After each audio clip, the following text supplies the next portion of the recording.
Welcome to our tutorial on how to delete all of your liked videos on YouTube. To get started, open YouTube and go to your profile. From there, click on Settings and then go to History and Privacy. Next, click on Manage All Activity and then on Interactions.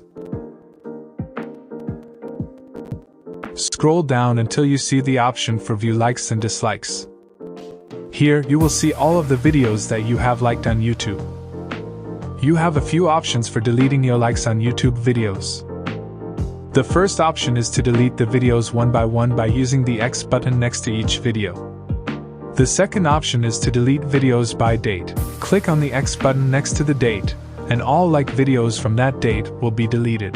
The last option is to delete all liked videos at once, by clicking on the three lines icon and then selecting Delete All. Please be aware that this will delete all liked videos from all time.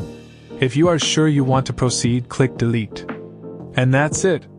You have now successfully deleted all of your liked videos on YouTube. If you have any questions or want to see more tutorials like this, please subscribe to our channel or check out our other videos.